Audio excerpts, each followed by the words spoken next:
A paz, amados. Eu me sinto em casa mesmo. Amém. Pode sentar. Aleluia. Eu me sinto em casa aqui. Amém? A hora que tiver o tempo, vocês fazem assim, tá? Pessoal aí. Aleluia. Vamos lá então, né? Ouvir o que o Senhor tem para nós nessa noite. É um prazer estar aqui. O apóstolo Cristiano me convidou a estar aqui já tem algumas semanas. E... Oi? Tá bom. Obrigado. E é um prazer sempre estar nessa casa, né? Não tem nada a ver com a palavra não, irmãos, mas eu vi o irmão dando um aviso aqui do evento dos homens. E eu estava sentada ali. E eu falei para o meu esposo, eu falei, 3 apóstolos vão ministrar no evento dos homens. Vocês vão apanhar pra caramba. O apostolado é um lançar de fundamentos. Então, homens, não faltem. Porque 3 é o testemunho perfeito. Vocês estarão sendo ministrados por 3 apóstolos. Então, o Senhor tem algo muito específico sobre fundamento para a vida de vocês. O Senhor vai abalar alguns fundamentos aí para lançar os fundamentos corretos na vida de vocês. Amém? Então, fiquem atentos aos sinais. Só isso que eu tinha para falar. Vamos lá, então. Respostas definem fundamentos. E aí, essa palavra, irmãos, nasceu de uma publicação que eu fiz. E o apóstolo Cristiano me mandou inbox. Pastora, ministre isso lá na igreja. Porque nós temos orado sobre algumas coisas, nós temos vivido a mesma transição que a igreja aqui está vivendo, né? De uma casa pastoral para uma casa apostólica. E nós temos experimentado muitas coisas, muitas transformações nessa transição para o apostólico. E eu vou ler o que eu publiquei para vocês entenderem sobre o que nós vamos falar nessa noite. Eu coloquei assim: quando você não puder controlar as circunstâncias, aprenda a controlar suas respostas emocionais. Quando você não puder controlar as circunstâncias, controle as suas respostas emocionais. As nossas respostas definem o fundamento ao qual nós estamos arraigados ali. Aquilo que nós damos como resposta às circunstâncias, elas denunciam, elas explicitam, eu nem sei se essa palavra existe. Elas deixam claro o fundamento ao qual nós estamos, sobre o qual fundamento nós estamos. E é sobre isso que nós vamos falar hoje. Porque, amados, uma transição de uma casa pastoral para uma casa apostólica, não é porque está na moda ser apostólico. Nem porque é uma ideia legal. Não tem a ver com isso. Uma casa apostólica, ela se move no fundamento de uma palavra, que vocês já devem estar careca de ouvir sobre Efésios 4. E no final nós vamos ler sobre isso também. Sobre o fundamento dos 5 ministérios, que vocês têm até pintado ali na parede, que já me chamou a atenção na hora que eu entrei. E tem um propósito pelo qual nós caminhamos sobre o apostólico. E o propósito é levar todos à edificação de varão perfeito. Então nós não somos e nem estamos entrando na onda do apostólico, porque apostólico não é uma onda. É um princípio da palavra para que todo varão seja levado à estatura de Cristo. Então, primeiro nós precisamos entender o propósito de nós sermos apostólicos. Nós precisamos entender o que significa isso. O que significa fazer parte de uma casa apostólica, de um evangelho apostólico. E quando nós entendemos isso, as nossas respostas emocionais, elas ficam claras se nós já transicionamos ou não a nossa mente. Porque é uma transição de mente, amados. E deve estar sendo difícil aqui, como foi difícil e ainda está sendo para alguns lá no reino. Então eu vou aqui estar falando sobre algo que nós estamos vivendo. Não é algo que alguém nos contou. É algo real. Que nós estamos vivendo todos os dias nessa transição da nossa mente. Quando você não pode controlar as coisas, como você responde a isso? E quando o apóstolo Cristiano falou para mim, pastora, ministre sobre isso. Porque numa transição, a nossa alma fica exposta. E nós percebemos quanto tempo nós vivemos um evangelho almático. Quando o Senhor vem como fundamento único, quantas coisas periféricas ficam aparentes? Quantas coisas são expostas diante disso? E a gente percebe quantas coisas ali são enfeite na nossa vida cristã. O quanto nós estamos fundamentados em areia. Quantas coisas nós achávamos que éramos de Deus e a gente percebe que a gente está só, que a nossa casa de fato não estava sobre a rocha, como diz a palavra, mas tinha sido construída sobre areia. Quantas coisas eram areia no nosso evangelho? Porque vieram os ventos, vieram as chuvas e as tempestades, e quantas vezes a nossa casa ruiu? E uma casa só rui quando ela está na areia. Porque quando ela está na rocha, a palavra diz que podem soprar os ventos, vir contra ela as tempestades, e ela permanece inabalável. Qual é a origem das nossas respostas diante de circunstâncias? E quando nós vamos lançando algumas questões para nós mesmos, como eu respondo às circunstâncias do dia a dia? Como eu respondo às situações quando eu sou confrontado na palavra?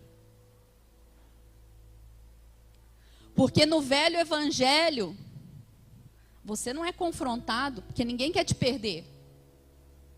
No velho evangelho, os seus líderes fazem uma bela vista grossa para não perder o seu dízimo.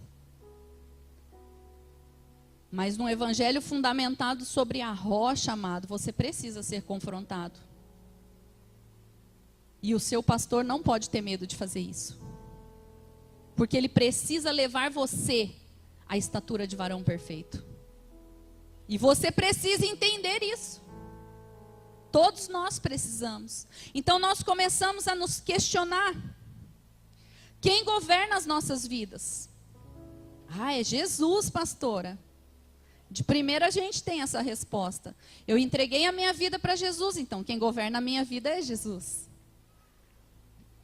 E às vezes, no nosso intelecto, a gente até acredita que é Jesus mesmo. Mas, de fato, diante de uma circunstância, diante de uma situação, é Jesus mesmo que vai governar ali, na hora H? Nós temos aprendido, nesse tempo de transição no reino, e o Senhor tem nos ensinado muito a respeito disso. Nós temos uma constituição tríade: corpo, alma e espírito. Todos nós. Deus deu para todos nós um corpo, uma alma e um espírito. Amém? Todo mundo está careca de saber disso.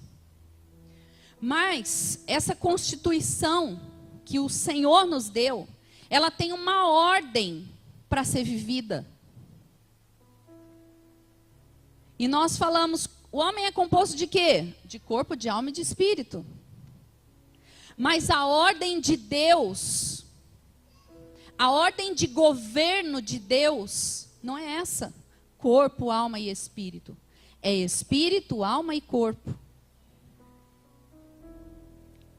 Ainda que o seu corpo tenha sido criado primeiro, fisicamente ali. A Bíblia diz que antes da fundação do mundo, nós já existíamos. Então o que foi criado primeiro não foi o seu corpo, como a gente acha que lá, porque a gente lê lá em Gênesis, que primeiro Deus fez o nosso corpo e depois Ele soprou o Espírito. Antes você foi criado, antes de ter forma.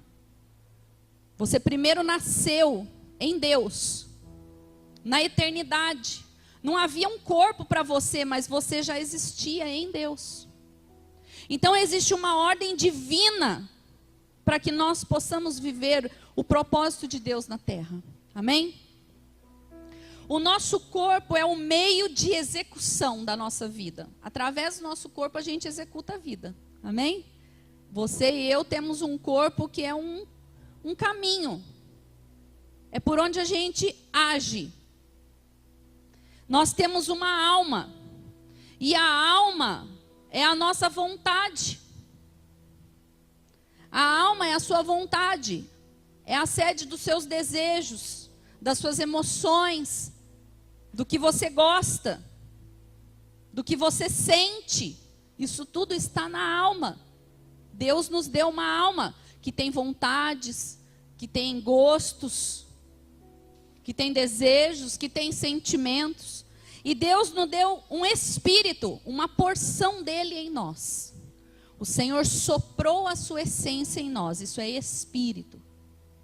O espírito, nosso espírito, é a porção de Deus soprada em nós. Amém? É a parte divina em nós. Romanos capítulo 8, 11. Vamos ler a partir do versículo 11 para nós introduzirmos aqui. Romanos 8, a partir do versículo 11.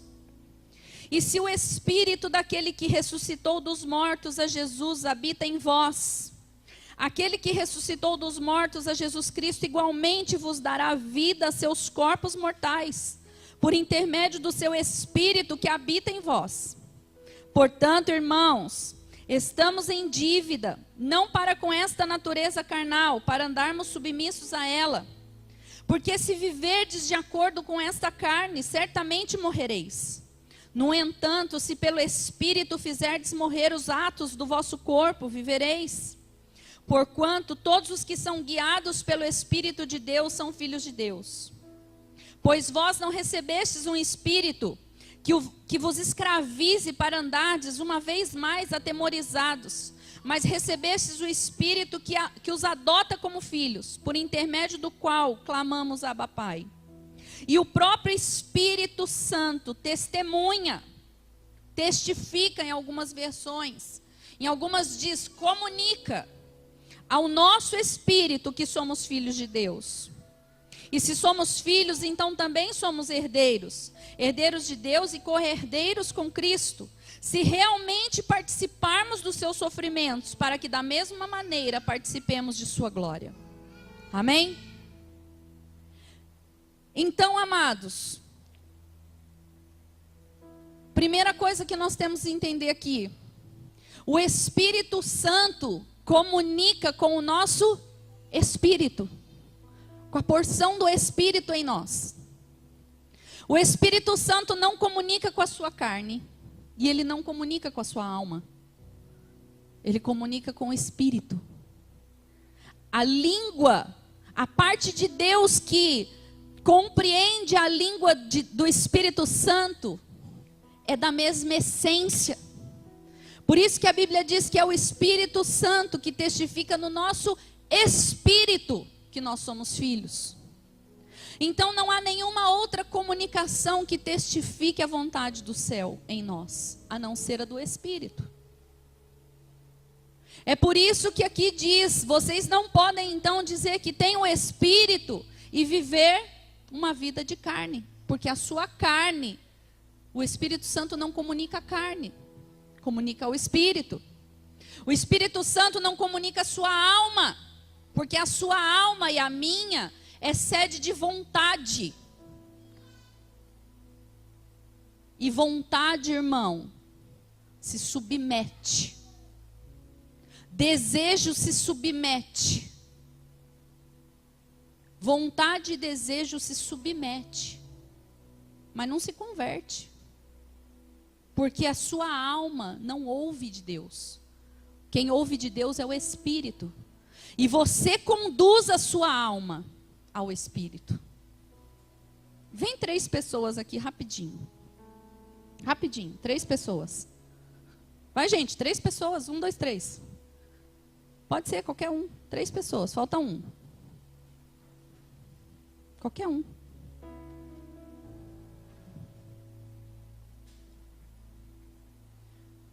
Nós temos um corpo, amém, irmãos? Nós temos uma alma e nós temos um espírito. O Espírito de Deus comunica ao Espírito quem nós somos. A conversão acontece aqui, nesse âmbito, de espírito para espírito. Então o Espírito, nosso Espírito recriado, nosso Espírito conduz a nossa vontade e o nosso corpo. O Espírito de Deus nos conduz pelo Espírito. E a alma e o corpo vêm atrás, em obediência. Amém? Mas nós, almáticos que somos, todos nós, queremos viver. Fica aqui, amado. Queremos viver pelo Espírito, sendo conduzidos pela vontade, pela nossa alma.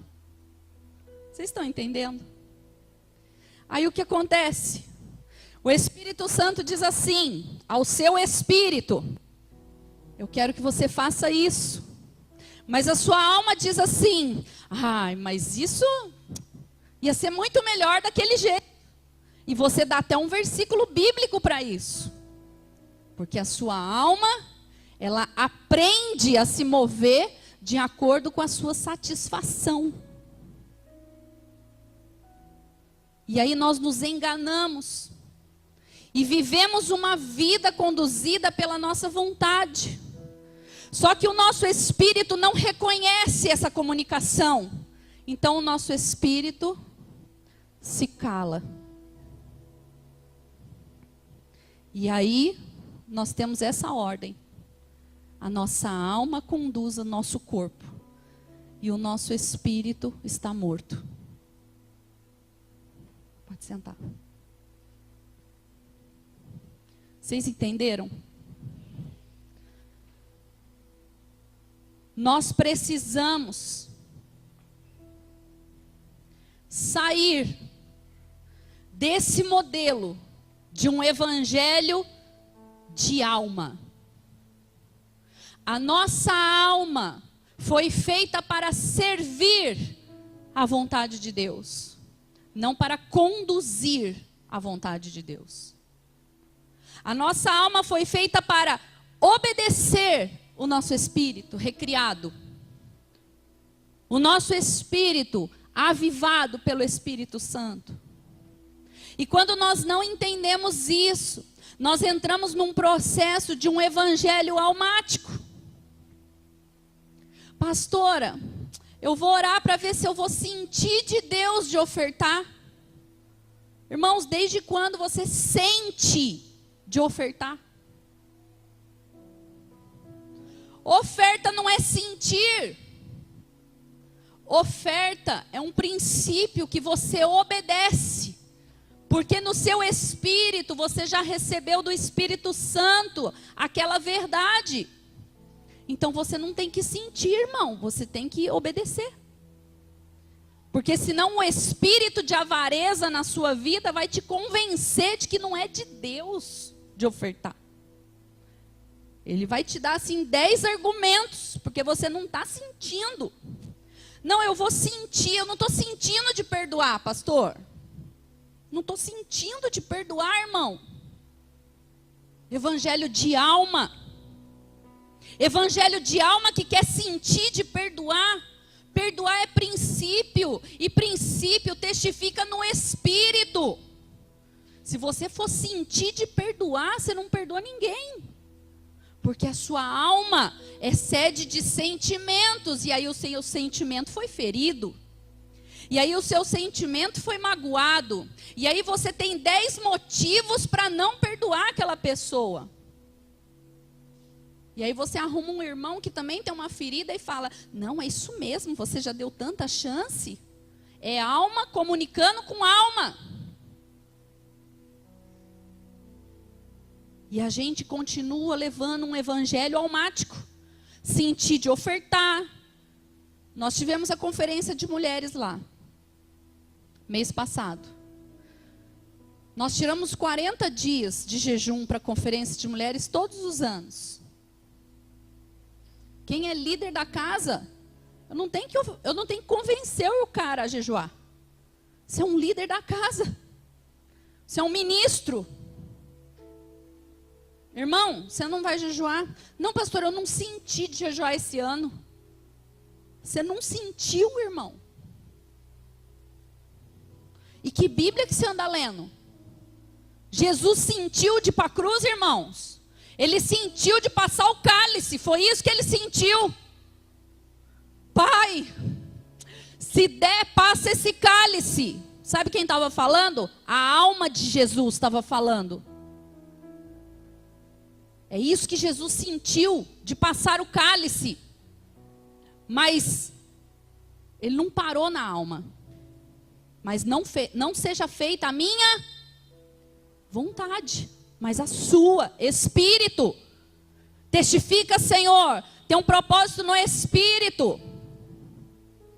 Eu creio que ali, naquele momento do Getsemane, Deus deve ter trazido a memória dele no Espírito. Opa, eu comunico ao seu Espírito, meu filho. Foi para isso que você nasceu. Foi para isso que você veio, lembra? Não deixa a dor te cegar, não. E a gente quer sentir de orar, sentir de jejuar, sentir de fazer o bem. A Bíblia diz: aquele que não faz o bem peca. Irmão, você não tem que sentir, você só tem que ler a Bíblia. Ai, vou orar para ver se é de Deus fazer o bem. Está escrito, irmão, que é de Deus. Nós precisamos sair de um evangelho emocional. E quando nós respondemos com a alma, nós denunciamos o nosso fundamento. Quando a nossa resposta é almática, nós denunciamos que o nosso fundamento não é Cristo. Nós denunciamos que o nosso fundamento é a nossa vontade. Nós denunciamos que quem está na frente lá do governo é a alma. Não é o propósito. Não é o Senhor em nós que está falando. Nós precisamos ficar atentos. Nós estamos com as nossas almas muito vivas, muito latentes. E por causa disso, nós queremos viver um evangelho poderoso. E nós não conseguimos. E nós não conseguimos viver um evangelho poderoso e pleno e integral. Porque nós queremos um poder espiritual com uma força carnal. Com uma força de alma, com uma força de emoções. Ai, o apóstolo Cristiano não vai estar aqui? Ah, então também não vou no culto. Eu não sei se isso acontece só lá no reino. Eu não sei se acontece só lá no reino. Pastora, quem que vai pregar hoje?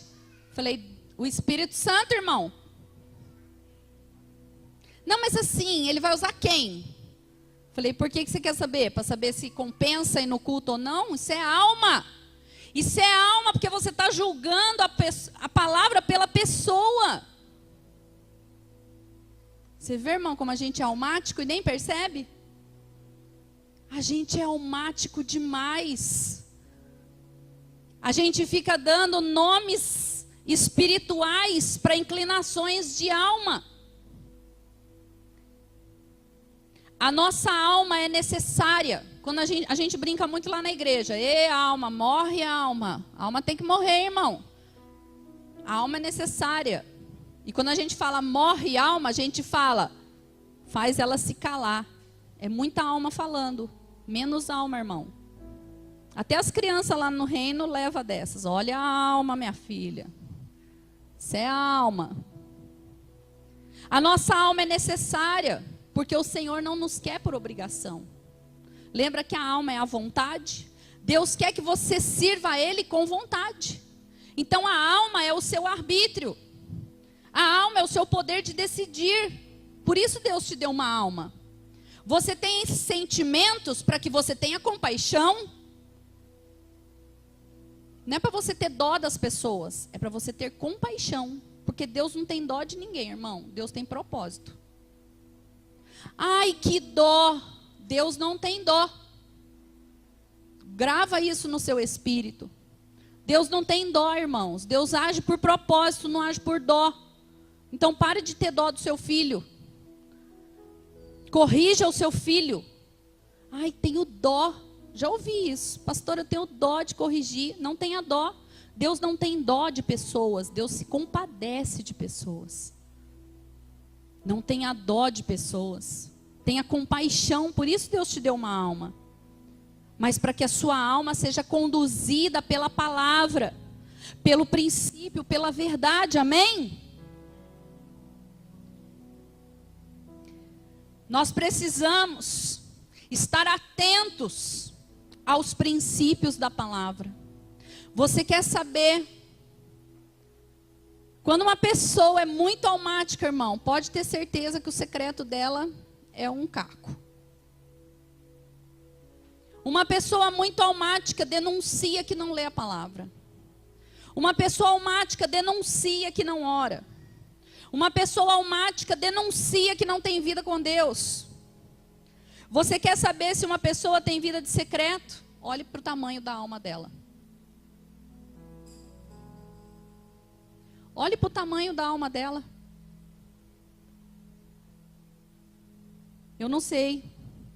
Eu posso falar da nossa casa, né? Esses dias, o irmão lá no louvor estava dando um piti. Falei, irmão, sua alma está grande, hein? Não orou essa semana? Nossa, pastora, está me julgando? Falei, não. A Bíblia diz que pelos frutos conhecerei a árvore, filho. Isso aí não está vindo de Jesus, não. Cadê a fonte? Que fonte de comportamento é esse? Isso é alma, irmão. Ciúme é alma. Comparação é alma. Que fonte que é essa que você está ligado? É, realmente, eu tive uma semana péssima. Falei, então, irmãos, olhe para o tamanho da sua alma. Cada um de nós precisa ter claro o tamanho da própria alma.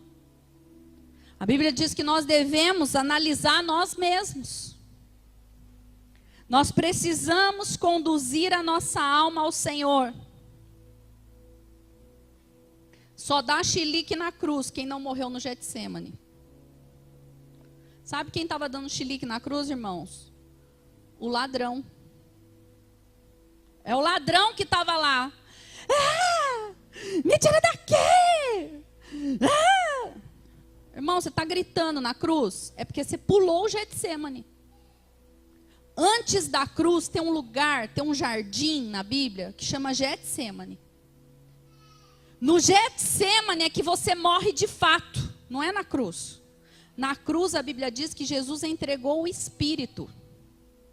Mas a alma morreu foi no Getsemane.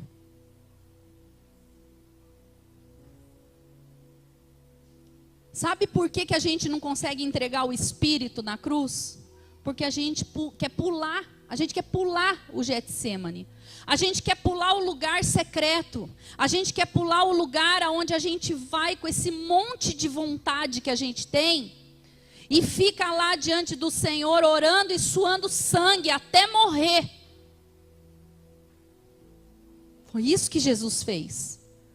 Ele foi lá para o Getsemane e ele ainda, a alma de Jesus, gente, Jesus também tinha uma alma.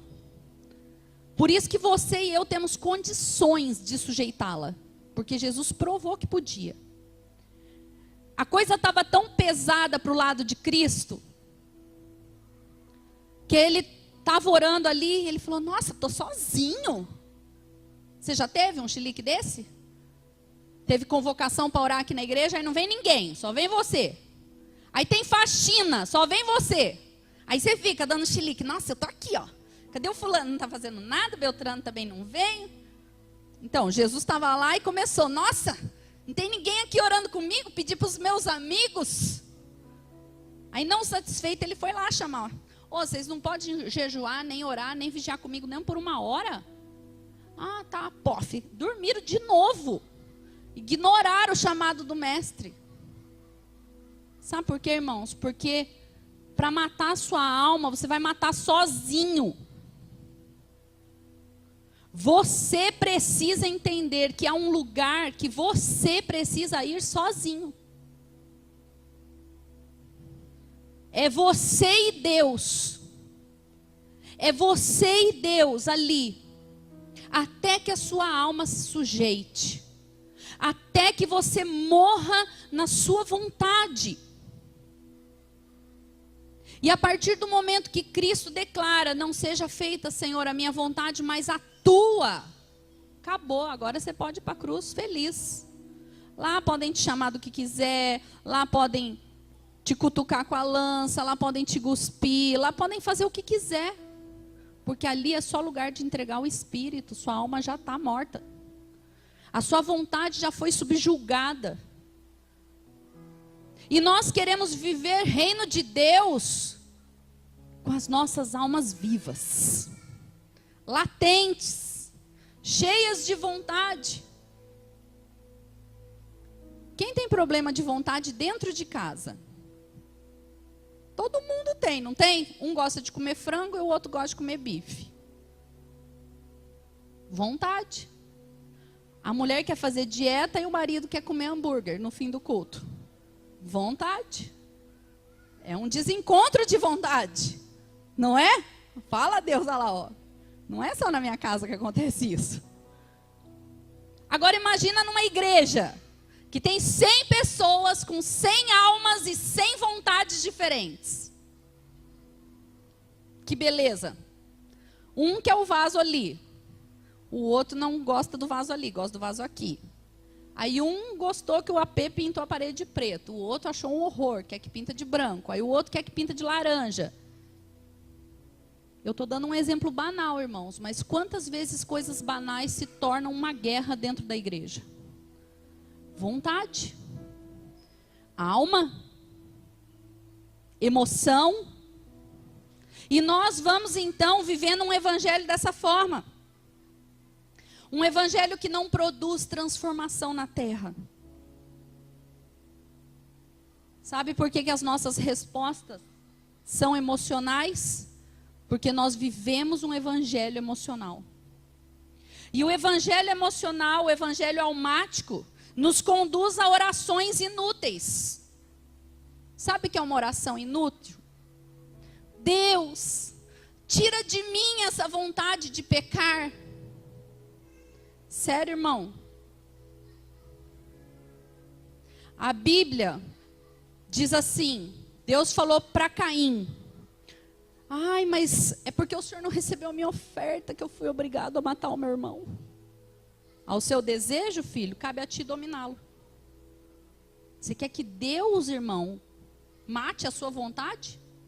Não, quem vai matar a sua vontade é você. Deus te deu o Espírito, que testifica no seu espírito a sua identidade de filho. E isso tem que bastar. Você saber quem é em Deus tem que bastar para conduzir as suas escolhas. Deus, tira essa minha vontade, irmão. Deus não vai tirar. É você que vai calar ela lá no Getsemane.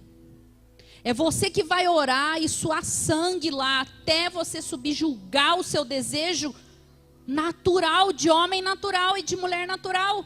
É oração inútil, já estou falando para você, para de orar isso, que não vai dar em nada.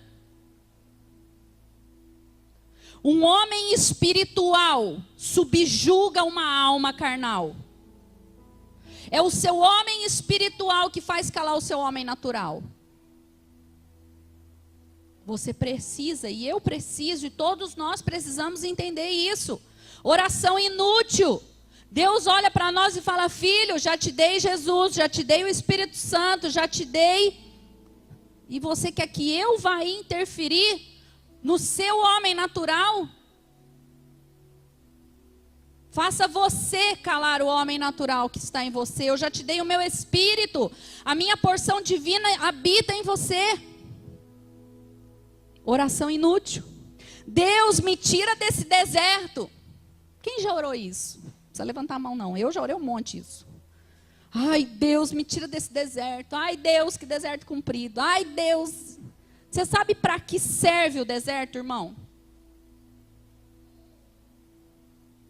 Quando o povo sai do Egito e o faraó fica naquele vai e vem de negociar. Deixa a mulher, deixa isso, deixa as crianças, deixa os bois. Fica aquele vai e vem, né? De Moisés com o faraó ali. Moisés chega para ele e fala assim: nós levaremos tudo. Nenhuma unha vai ficar para trás.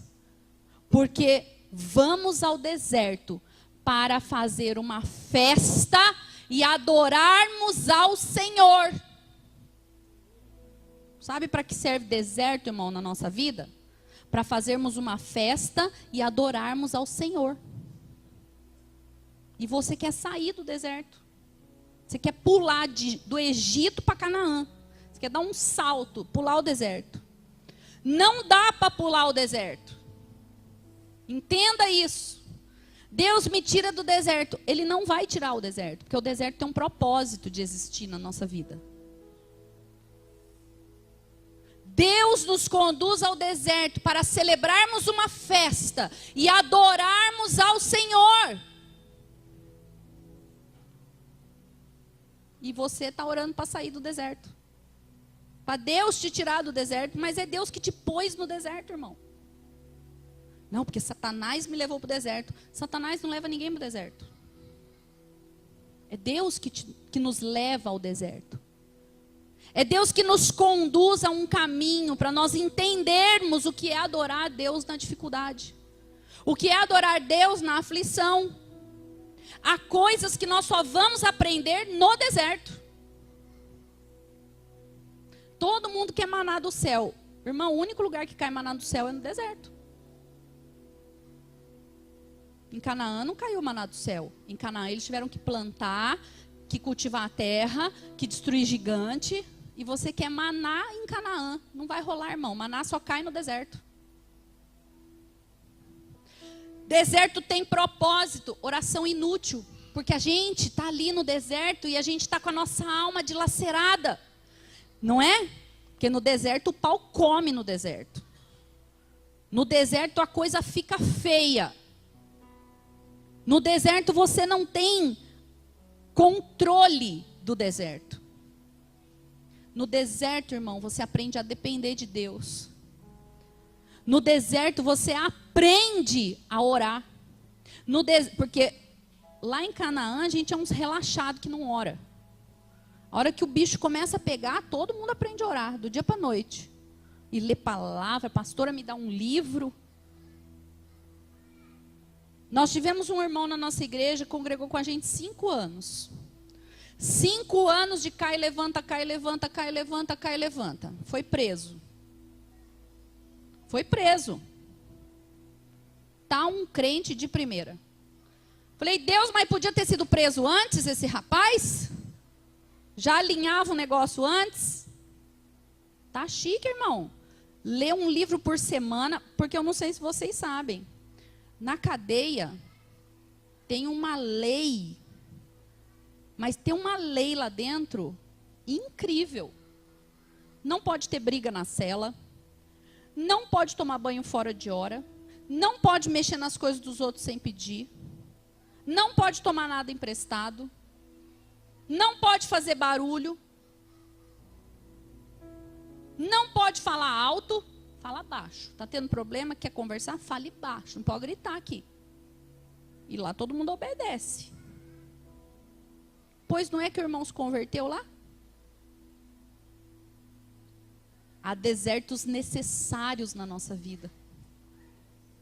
Outra oração inútil. Deus, se você me ama, faz isso para mim. Porque Deus provou o seu amor quando deu o seu filho. Irmão, para de orar isso. Não, pastora, porque Deus não me ama. Eu estou orando para Deus me dar uma prova de amor. Irmão, olha para a cruz. É a prova de amor. Você quer mais quantas? É oração de alma. Oração de emoção. A gente se emociona. A gente fica emocionado. As nossas respostas emocionais denunciam a nossa fonte. Nós estávamos rindo ontem lá em casa, à noite. O irmão mandou para nós: estou mandando esta corrente para provar se você é mesmo meu amigo. Irmão, você está nessa ainda de mandar corrente para ver quem é seu amigo no Facebook? Crente. Irmãos, nós, filhos de Deus, temos alianças espirituais. Você depende de uma corrente de Facebook para saber quantos amigos fiéis você tem? Está lascado. A gente estava dando risada ontem sobre isso. Ofensas te desestabilizam emocionalmente. Uma ofensa tem o poder de te roubar, irmão, da presença de Deus. Situações do cotidiano com a sua família, situações financeiras. Quantas situações, quantas circunstâncias aparecem todos os dias nas nossas vidas e como é a nossa resposta a elas? São respostas almáticas? Como nós respondemos a essas situações? A pessoa vem e te faz uma ofensa. Acabou seu evangelho, acabou sua vida, já sai da igreja, já abandona o reino de Deus, já chuta o ministério. É alma, irmão, isso é alma. O apóstolo Luiz Hermínio fala que um homem que não se ofende é promotor de unidade. Irmão, você tem que estar pronto para o pior todo dia. Meu marido fala isso todo dia quando ele acorda. Esteja pronto para o pior, porque se o melhor acontecer, você está no lucro. Esteja pronto todo dia, irmão, para ser odiado, perseguido, caluniado e afrontado. Foi para isso que você nasceu no evangelho. Mas o nosso evangelho, ele é mole, porque a gente nasceu num povo mole. Se um crente da nossa qualidade for para a Síria, ou morre ou vira islâmico. Porque lá, filho, para você ser cristão, todos os dias você corre o risco de ser morto, degolado, sua família violentada. Todo dia. Isso é igual arroz com feijão para nós. E aí uma ofensa, ou uma pessoa que chegou mal e não te deu aquele abraço, acabou com o seu evangelho. Não, pastora, porque eu cheguei, todo dia o irmão me dá um abraço, e hoje ele não me deu um abraço, não vem mais nessa igreja. Irmão, um abraço te tira de Cristo? Tá ruim seu evangelho, hein? Um abraço, irmão, tira a gente do evangelho. Isso é fundamento. Isso é periférico. Relacionamentos. Nós estamos numa igreja. A igreja é relacionamentos. Nós somos um corpo. E nós temos sim que conviver bem e tudo isso. Mas fundamento é Cristo, irmão. O irmão saiu da igreja, também não veio mais. É triste um corpo sem mão, não é? Vai faltar um pedaço, não vai? Mas o corpo sobrevive, não sobrevive? Mas se tirar a cabeça, morre. Fundamento, irmãos, é a cabeça. Cristo é fundamento da nossa fé. Nós nos frustramos com Deus. Nós nos frustramos ministerialmente, nós nos frustramos com amizades, porque nós criamos expectativas de alma. Nós criamos expectativas almáticas para as coisas. Então eu quero ter um ministério. Meu ministério é tocar teclado. Igual o irmão está aqui tocando teclado. Ele vem e o apóstolo alinha a vida dele. E ele está apto e ele recebe o aval para tocar teclado. Vai lá, irmão, quebra tudo, que Deus te use, te abençoe, lá. Aí o apóstolo está lá orando na casa dele e Deus fala, então, hoje, ó, você pega o irmão, qual é o seu nome? Wanderson. Eu não quero o Wanderson hoje no teclado. Hoje eu quero o Wanderson na recepção, porque eu tenho um propósito para ir lá. Chama o outro irmão do teclado. Como é que é o nome do outro irmão? Toninho. Hoje quem toca é o Toninho. Não, mas na escala é o Wanderson. Então, mas Deus, irmãos, não se move por escala. Esteja pronto para a sua escala ir para o brejo. Esteja pronto para o seu repertório escolhido, ensaiado a semana inteira ir para o ralo. Você tem que estar pronto, porque quem governa é o Espírito Santo. E aí Deus chega aqui e o apóstolo fala, então, Wanderson, hoje você não vai tocar teclado, você vai ficar lá. Cadê o irmão? Ah, então, o outro irmão que vai tocar. Que injustiça. Eu nem toquei semana passada para tocar hoje, agora eu vou ficar 2 semanas sem tocar. Porque o apóstolo prefere o Toninho. Alma. Para quem você toca, irmão? Não é para Jesus? Então você está tocando lá na recepção. Você está tocando. Aonde você estiver, você está tocando. Porque o que Deus está recebendo, irmão, não é esse som aqui. Deus está recebendo esse som aqui. Deus está recebendo o que está sendo impartido pelo Espírito. E a igreja não avança, porque é um monte de gente almática, que se ofende, que não entende propósito.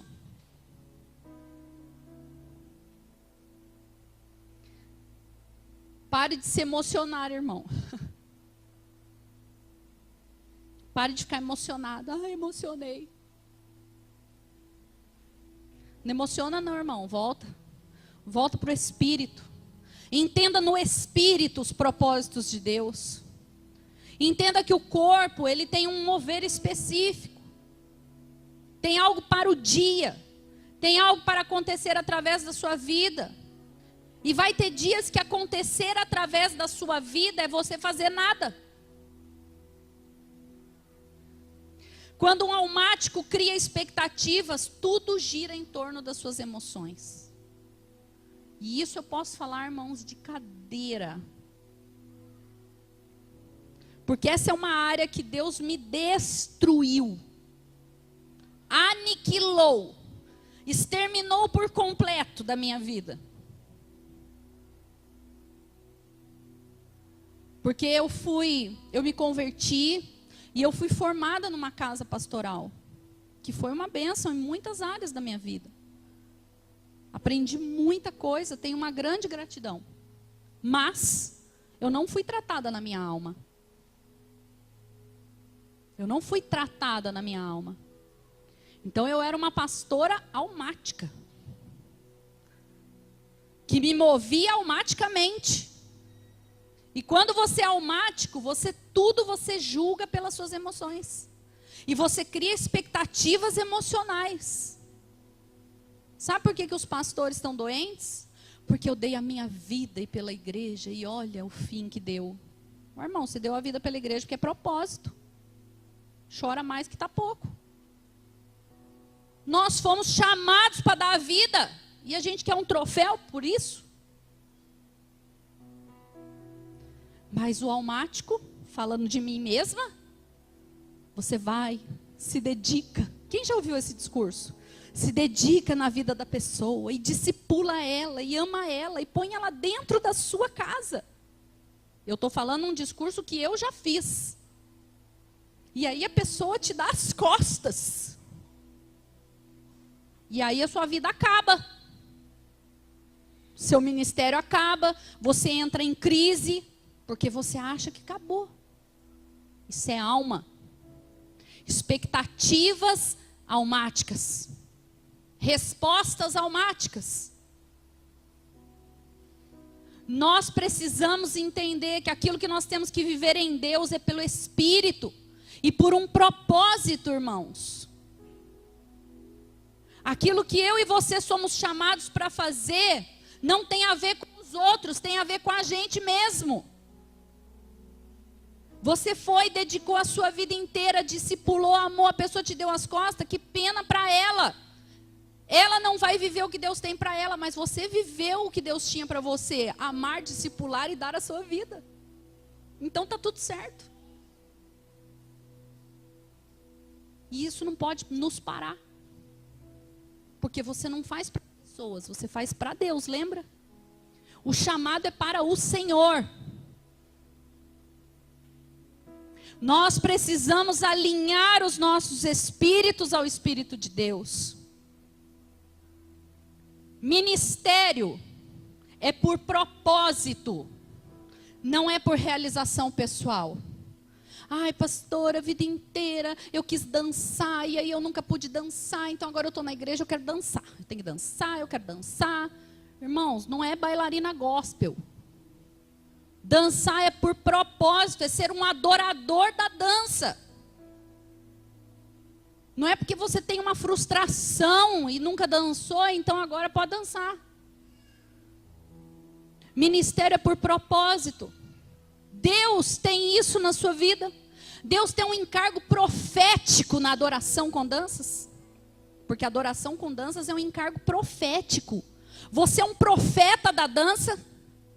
Porque o que você dançar aqui, você está impartindo sobre a igreja. Você está impartindo cura, transformação, libertação.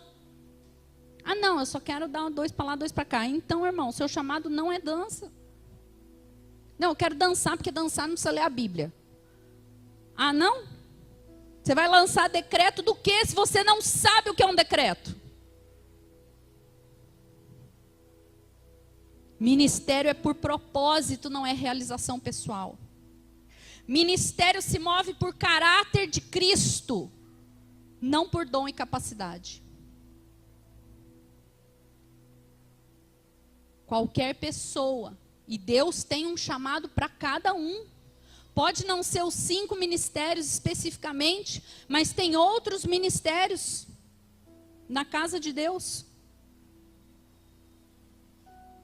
Primeiro, antes de você derramar fora, irmão, você tem que estar cheio dentro.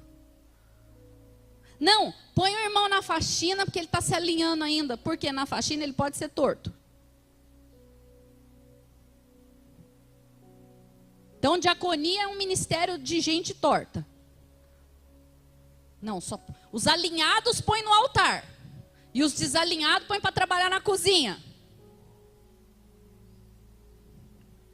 Irmão, você está na cozinha, você está ministrando como quem está aqui tocando um teclado. Mesmo porque eu não vou entrar nesse assunto de ministério levítico, levita não tocava só na vida não. Levita fazia faxina, já que a gente quer usar o título de levita, vamos usar inteiro então. Levita era porteiro, levita era faxineiro, levita lavava os tecidos dos sacerdotes, trabalhava na lavanderia do templo.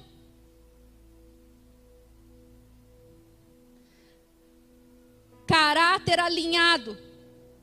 Não se serve a Deus, irmão, de qualquer jeito. E aí fica aquele fogo de fazer alguma coisa, né? Eu não sei se vocês passam por isso. Mas chega um povo lá na igreja. O irmão toca porque é uma beleza. Canta que é uma beleza. Dança que é uma beleza. Tem um dízimo que é uma beleza. Então vamos dar alguma coisa para o irmão fazer. Só para ele ficar na igreja. Não, irmão, primeiro você tem que vir para o MDA. O que é MDA, pastora? É discipulado. Você vai ter que fazer... Ah, mas eu vou ter que fazer discipulado? Eu já toco há 15 anos na outra igreja. Então, irmão, aqui você tem que fazer discipulado. Senão você não toca. Mas o que é discipulado? Oficialmente chama método de discipulado apostólico. Mas a gente chama de morre desgraçada a alma. Carinhosamente a gente chama assim. Você tem que fazer discipulado, irmão. Você tem que sentar e ouvir. Não, mas eu já sou mestre. Que ótimo. Que ótimo que você é mestre. Então, como um bom mestre, você deve saber que ninguém tem autoridade se não consegue sentar para ouvir. Então, já vão começar seus discipulados sentando para ouvir. Teu irmão, que ele saiu da nossa igreja, ele falou para o AP: eu quero discipular alguém, que eu quero ajudar, porque eu sou uma pessoa assim, top das galáxias da Bíblia. Ele falou: amém, irmão, a gente aceita o seu chamado. Então, você começa a fazer o discipulado comigo, que eu te libero para discipular outro. Não. Não precisa. Ah, não precisa por quê? Ah, porque você é um peão da Vox, né? O que você tem para me ensinar? A humildade. É a primeira lição. Um caráter humilde. Vamos aprender um caráter humilde? Ah, irmão, sou da igreja, não sei por quê. Pastora, mas você perdeu um dom desse? Não, irmãos, eu não perdi um dom desse. Ele perdeu o dom dele. Nenhum ministério se move por dom. Dom todo mundo tem. Ministério se move por caráter. Caráter alinhado. Cristo em nós.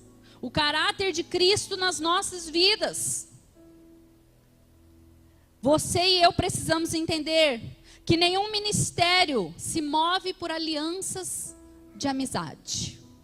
Ai, gosto tanto da irmã, vou dar um cargo para ela. Minha amiga de anos. Ai, vou com a cara dessa. Então ela vai ser meu braço direito. Ah, não vou com a cara daquela, então não. Ministério é uma aliança espiritual. Sabe o que é uma aliança espiritual, irmãos? Aqui está Jesus, ó. Aqui está Jesus. Ali está o Wanderson. E aqui estou eu. Uma aliança espiritual é quando eu e o Wanderson se encontram em Jesus. Está em Jesus, Wanderson? Põe a mão em Jesus aí, filho.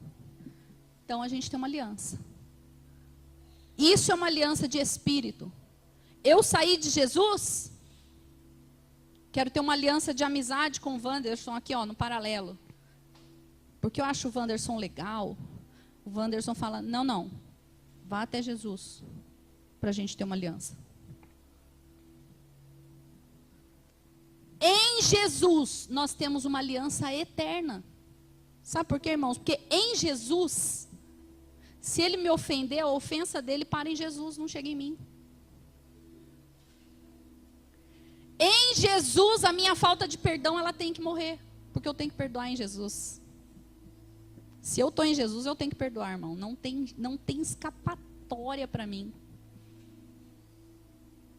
Quando Cristo é o centro de um relacionamento, não há aliança que se desfaça. A aliança se desfez, Cristo não era o centro dela. Então agradeça que se desfez. Era só aliança de alma. A aliança de alma não se sustenta. O que sustenta uma aliança é Cristo como centro, ponto de encontro. Sabe por que o casamento acaba? Porque Cristo não é o centro. Porque se Cristo é o centro do nosso casamento, a minha ofensa tem que parar em Cristo. Eu até posso estar querendo ofender, mas quando eu vou até o meu cônjuge, Cristo está na frente. Como que eu vou ofender Cristo?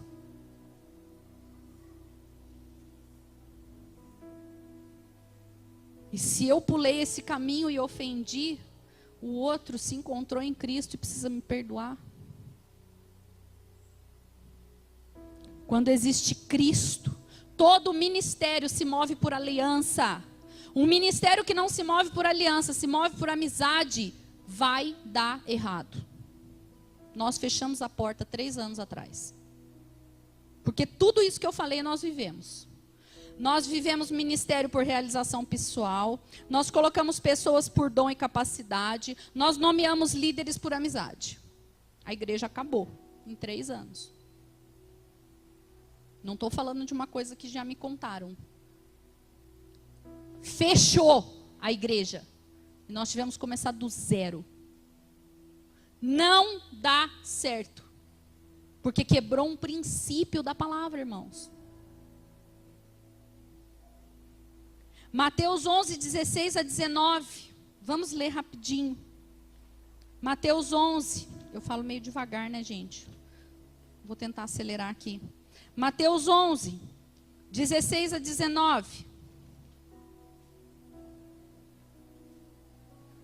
Mas a quem hei de comparar esta geração? São como crianças que sentadas nas praças do mercado ficam gritando umas com as outras.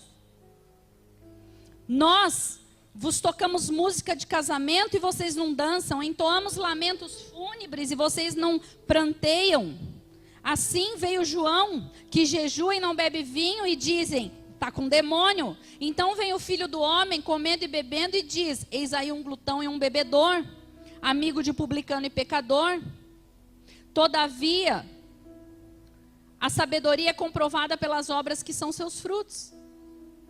Isso aqui, irmão, é uma igreja infantilizada, uma igreja almática. Ai, não toca a música que eu gosto, eu não adoro. Ai, se não é o irmão Wanderson que vai liderar o louvor, então também não vou. É dia de chorar, não chora. É dia de celebrar, não celebra. Se o irmão jejua, tem demônio. Se não jejua, é glutão. Gente almática é gente que não sabe o que quer. É gente que nunca nada tá bom. É insatisfeito em todos os seus caminhos. Irmãos, a gente, quando tá na alma, é uma desgraceira. Nada se aproveita. Não tem satisfação em nada, porque não discerne espiritualmente todas as coisas. Deus, Ele nos ensina a nos mover dentro da igreja por propósito e não por necessidade. Ai, pastor, deixa eu te ajudar. Irmão, Deus não precisa de ajuda. Deus precisa de gente que cumpra propósito. Você não oferta porque você está ajudando Deus.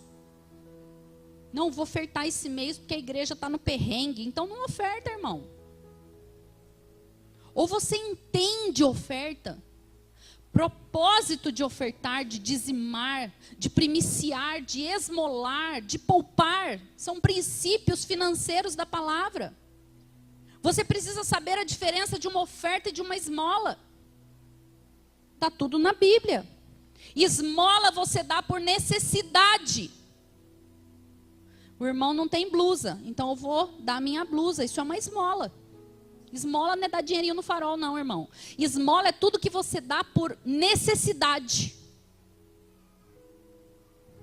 Oferta você dá por propósito. Deus te direciona a um propósito específico. O bom samaritano é uma esmola. Você está esmolando comida a alguém. E esmola, irmão, não é um termo pejorativo. Esmola significa que você está suprindo uma necessidade. Nós já demos um carro de esmola. Esmola pode ser um carro, pode ser um sapato, pode ser R$10, pode ser qualquer valor, desde que você esteja suprindo uma necessidade. Oferta, você está cumprindo um propósito. Deus te dá uma direção específica na vida de alguém, na igreja, e você entrega uma oferta. Dízimo é por obediência. Você entende o que é dízimo, você devolve a 10ª parte. Primícia. Primícia é incremento. Primícia é o a mais. Primícia é o que santifica todo o resto. E poupança? Poupança é a 15ª parte que você guarda para os 7 dias de seca. Aí você pega qualquer real e joga aqui para ajudar a igreja. Irmão, a igreja não precisa de ajuda. A igreja precisa de gente que entenda propósito. Você precisa entender propósito. Qual é o propósito do seu dinheiro na igreja? No contexto da igreja global, da igreja local, da igreja sua casa. Pare de ajudar Deus, irmão, e comece a cumprir propósito. Porque Deus não se move por necessidade, se move por propósito. Amém? Deus não estava carente para fazer a humanidade. Ai, nossa, estou tão sozinho, vou fazer um povo aí. Deus criou cada um de nós com um propósito específico. Deus não tem problema de rejeição, irmãos. Nós temos. Qual a sua resposta a pessoas ou circunstâncias que querem controlar quem você é pelo dinheiro que tem? Qual a sua resposta? Tinha um irmão que queria ser o manda-chuva da igreja porque o dízimo dele era o maior da igreja. Não, pastor, porque se você, tipo assim, não pedir pinico para mim, eu vou sair da igreja. O Lico falou, a porta é logo ali, irmão, fica à vontade. Alma. Isso é alma. Quantas vezes nós negociamos princípio por questões financeiras? Quantas vezes você quebra princípios dentro do seu casamento porque a sua mãe ou a sua sogra te favorece? Quantas vezes? Quantas vezes você quebra o princípio de unidade com o seu marido para ganhar o dinheirinho lá da mãe? Para ganhar o favor da sogra? Ah, a gente vai aguentando, né, pastor? Ela que paga na conta de luz. Está negociando princípio, irmão. Isso é alma, evangelho almático. Não se quebra princípio da palavra por benefício humano. Controle pelo dom. Irmão, nós vamos ter o culto aqui de oração. Você pode tocar para nós? Não estou afim hoje não. Nós já ouvimos isso. Porque você põe o cara no altar porque ele tem dom, não porque ele tem caráter de Cristo. Aí você toma no nariz. Que foi o que a gente aconteceu, tomamos no nariz. O cara falou isso na nossa cara. Não estou afim de tocar hoje não. Eu falei, que isso, irmão? Isso é ministério. Não, é porque eu que sei tocar, né, pastor? Então, tipo assim, o dia que eu quiser eu toco, o dia que eu não quiser, você chupa dedo. Põe gente no altar por causa de dom, para você ver. Não tem propósito. Não tem caráter de adorador. Não entende nem o que está fazendo ali. Gente que negocia o dom vai dar errado. Controle pela amizade. Você é minha amiga. Estou falando de mim, tá, irmãos? Eu e a bênção. Mas você é minha amiga. Você parou de confidenciar comigo. Eu falei, amada, eu sou líder da igreja. Eu não tenho, porque eu sou sua amiga, não posso confidenciar o problema de todo mundo para você. Ah, então você não é mais a minha amiga. Pronto, então não sou. Posso confidenciar meu coração, mas não, se você é minha amiga, você tem que provar que você é minha amiga. Me confidenciar o que a fulana fez, o que o Beltrano fez. Senão eu vou sair da igreja. Então, irmão, sai, o que eu vou fazer? Você não vai chorar? Então falou assim, você não vai chorar? Olha, 2 anos atrás eu entraria em depressão profunda. Hoje eu já aprendi a lição, não vou chorar. Fica à vontade. Entenda para onde Deus quer te levar. O que você tem que cumprir em Deus, você precisa amadurecer, igreja. Para o apóstolo Cristiano levar vocês aonde ele tem que levar, vocês precisam responder espiritualmente. A igreja precisa responder espiritualmente. Você não pode ter uma resposta emotiva, emocional, almática. Entenda que tem um todo. Tem uma visão de todo. E o apóstolo Cristiano, ele tem um encargo de conduzir a Petra a um propósito. E você faz parte desse todo. E se a sua resposta for almática, você paralisa o chamado da casa toda. Nós precisamos aprender a ter respostas espirituais. Pastor, eu não estou entendendo o que você está fazendo, mas estamos juntos. Segue, irmão. Obedece. Ainda que você não entenda claramente. Ainda que aquela decisão confronte a sua alma. Desce. Desce do seu pedestal de razão. Desce da sua ofensa pessoal para compreender. Lá na frente você vai compreender o todo. A igreja está sendo conduzida.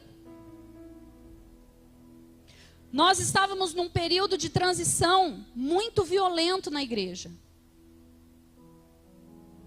E nós tínhamos uma pessoa de muita influência na casa. Muita influência mesmo. E essa pessoa de muita influência, e de muita influência na nossa vida, começou a discordar da transição apostólica.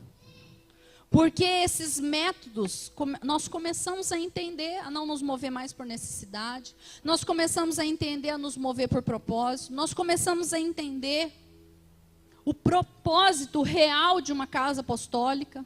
De levantar pessoas dos seus chamados.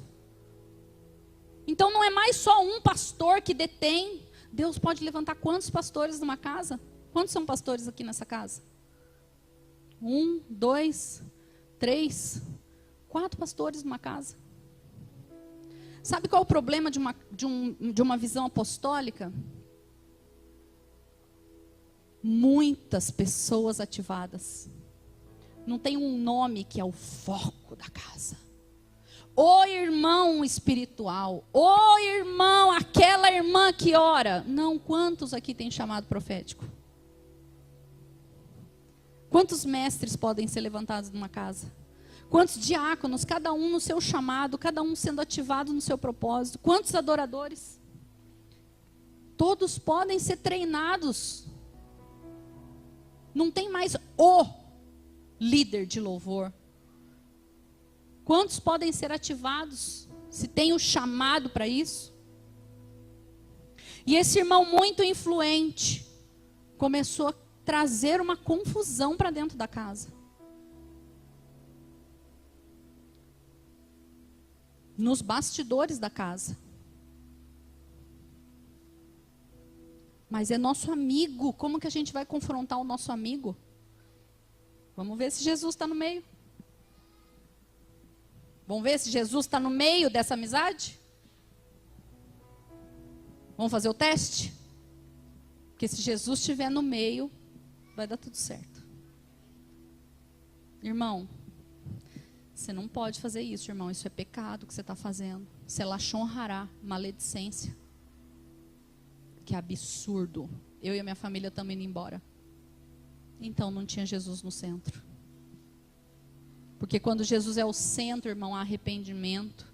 Quando Jesus é o centro, há conserto. Quando Jesus é o centro, alianças não são desfeitas. Se eu e o meu esposo somos líderes de uma casa de filhos, um pai espiritual não pode ter medo de corrigir os seus filhos. Você tem medo de corrigir seu filho? Ele vai deixar de ser seu filho, irmão? Um pai espiritual não pode ter medo de corrigir os seus filhos. São filhos. Não tem ex-filho. Não tem ex-filho, tem? Você bota seu filho de castigo, no outro dia ele não é mais seu filho? Ó, não quero mais ser seu filho. Deserdei. Nós precisamos entender o propósito de participarmos de uma casa apostólica. Todo o processo de transição coopera para o nosso propósito.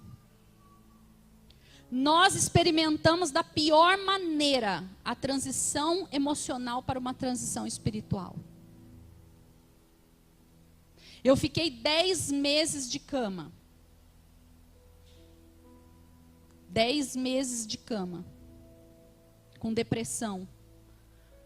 Meu chamado foi confrontado na minha alma, porque eu estava perdendo os meus amigos. Tá vendo? Deus não tem nada para a gente mesmo. Essas são as nossas respostas almáticas.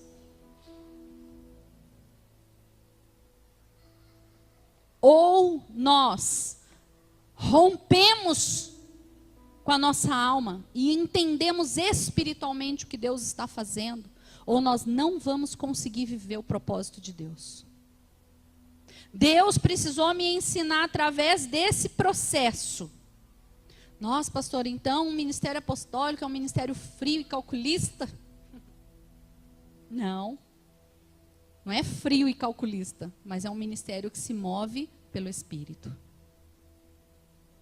Semana retrasada, uma irmã chegou: pastor, estou indo embora da igreja porque eu odeio a igreja, porque eu estou com raiva de todo mundo. Irmã, o que aconteceu? Não aconteceu isso. Falei, então, isso aqui é alma, isso aqui é alma, isso aqui é alma, isso aqui é julgamento. Não, você tem que me dar a bênção para mim ir embora. Eu falei, irmã, eu não posso te mandar embora, você não é uma filha espiritual? Você um dia não falou, pastor, eu não quero ser ovelha, eu quero ser filho? Então Jesus é o centro. Não, mas a fulana falou mal de mim. Eu falei, então você tem que perdoar, Jesus está no meio? Então perdoa, irmã. Não, mas Jesus não está no meio, irmã, então perdoa, irmã. Não, então eu vou embora sem a bênção. Eu falei, então, irmã, estou aqui com um anel na mão, uma mesa posta. Você vai dar errado e eu não estou te amaldiçoando. Mas a mesa está posta. A porta vai estar sempre aberta. Pastora, mas você não tinha uma palavra assim, para dar uma aliviada? Não, irmão, a gente não pode dar uma aliviada no que está errado. Com todo o meu amor, eu disse a ela, você está errada, a sua escolha vai dar errado. Você precisa olhar para Jesus. Você tem 10 razões para ir embora, eu te dou uma só para você ficar. Jesus Cristo, que perdoa os seus pecados, não perdoa? Então perdoa os dela. Porque com a mesma medida que você julgar ela, você vai ser julgada. É um ministério frio? Não. É um ministério que se move por propósito. Você precisa entender uma aliança espiritual. Cristo como centro. Os pais espirituais não podem ter medo de corrigir os seus filhos. Pais espirituais não podem se ofender com os seus filhos. AP, eu posso dizer tudo o que eu penso? Pode, mas depois você também vai ouvir tudo o que eu tenho a dizer, amém? Ah, não, aí não quero, então não pode. Tem uma regra lá no reino. Pastor, eu fiquei sabendo, disseram por aí, disseram quem disseram? Não importa que, não importa. Remetente tem nome, irmão. Se não tem nome é covarde, covarde não deve ser citado. Quem disseram? Quem falaram? Não, porque está todo mundo falando, todo mundo quem? Quem é todo mundo? Aí o todo mundo sou eu. Que não tenho coragem de dizer que sou eu, aí eu falo que é todo mundo. Todo mundo quem, irmão? Quem é todo mundo que estão falando? Quem é que disseram? Não, pastor, que eu ouvi uma conversa. De quem você ouviu a conversa? Não, da irmã fulana falou da irmã... Ah, então chama a irmã fulana lá. Não, pastora, pelo amor de Deus, não quero me envolver. Então não devia ter aberto a boca. Você não quer se envolver, irmã? Então fica de boca fechada. Porque abriu a boca, já se envolveu. Assim como a gente trata as coisas dentro da nossa casa, é assim como a gente trata a igreja, porque a igreja é só uma grande casa. Cristo é o cabeça dessa casa, do corpo. Ai, mas aí, pastora, você vai me expor. Falei, vou te expor para a sua cura. Vamos nos expor para a cura? Rolou uma fofoquinha aqui com o irmão? Então vamos lá, te expor para a sua cura. Vem aqui, irmão, tá rolando um BO aqui, ó. Aconteceu isso, a irmã acha isso, vai, irmã, resolve aí. É assim que cura. É assim que sara. Não é assim lá na sua casa, quando seus filhos brigam? Vai lá pedir desculpa pro seu irmão. Vai lá dar um abraço, pede perdão. Aí na igreja a gente fica pondo uns panos quentes. Joga debaixo do tapete, finge que ninguém viu para ninguém sair da igreja. Irmão, você já saiu da igreja. No coração você já saiu. Porque você sai da igreja quando você sai de Cristo. Porque não tem como você ficar com um pé em Cristo e um pé fora de Cristo. Então sair da igreja não é sair desse prédio, é sair no coração. Quando você não é um com o outro, você já deixou de ser igreja. Porque igreja é onde estiver dois ou mais. Igreja é eu ter paz com Ele. Eu não tenho paz com Ele, já saí da igreja, porque eu não sou igreja sozinha. Sozinha eu sou templo, mas eu só sou igreja com o outro.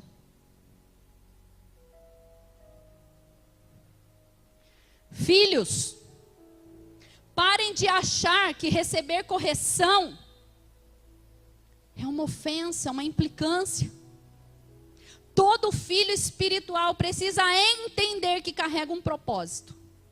E precisa entender que o encargo do seu pai e da sua mãe espiritual é te levar à estatura de Cristo. De verdade, irmão, você quer participar da igreja e não ser confrontado? Vai ser católico, budista, Hare Krishna. Mas evangelho de Cristo é confronto, só por si só ele já é um confronto. Só a palavra aberta, irmão, já é um confronto. Só de você abrir a Bíblia já é um confronto na sua vida inteira. Um versículo já te destrói. Porque aquele que quiser me seguir, primeiro pegue a sua cruz. Acabou o evangelho, podemos ir embora para casa. Já temos um problema desse tamanho para resolver. Não é? Carregar a cruz já é um problema suficiente.